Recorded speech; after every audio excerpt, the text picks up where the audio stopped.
এবার অন্য প্রসঙ্গ, দেশের স্বাস্থ্য খাতে সংস্কারের জন্য বেশ কিছু সুপারিশ দিয়েছে স্বাস্থ্য সংস্কার কমিশন।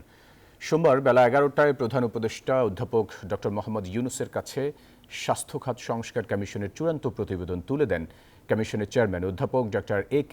আজাদ খান। প্রতিবেদনে স্বাস্থ্যসেবাকে সাংবিধানিক অধিকার হিসেবে স্বীকৃতি দেওয়ার প্রস্তাব দেওয়া হয়েছে। সবার জন্য প্রাথমিক স্বাস্থ্যসেবা বিনামূল্যে নিশ্চিত করার পাশাপাশি প্রস্তাব করা হয়েছে ইউনিক স্বাস্থ্য আইডি ও স্মার্ট হেলথ কার্ড চালুর। বেসরকারি হাসপাতাল ও ডায়াগনস্টিক সেন্টারের সেবার মূল্য নির্ধারণ, মান নিয়ন্ত্রণ এবং তদারকির সুপারিশও রয়েছে রিপোর্টে। সে সঙ্গে ওষুধ কোম্পানির প্রতিনিধিরা আর সরাসরি চিকিৎসকের সঙ্গে সাক্ষাৎ করতে পারবেন না এমন বিধিনিষেধেরও প্রস্তাব এসেছে।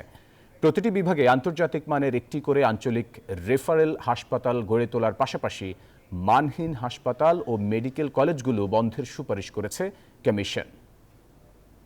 বান্ডেল থাকলে প্রতি সেনমানিতে টাকা বাঁচবে। বিকাশ সেনমানি বান্ডেল কিনে জিতুন প্রতি লেনদেনে।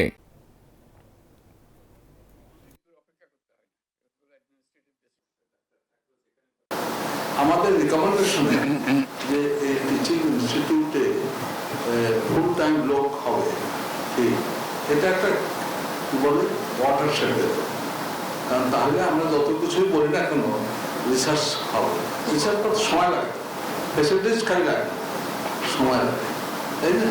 তো আমরা সেই ফুল টাইম করতে পারবো।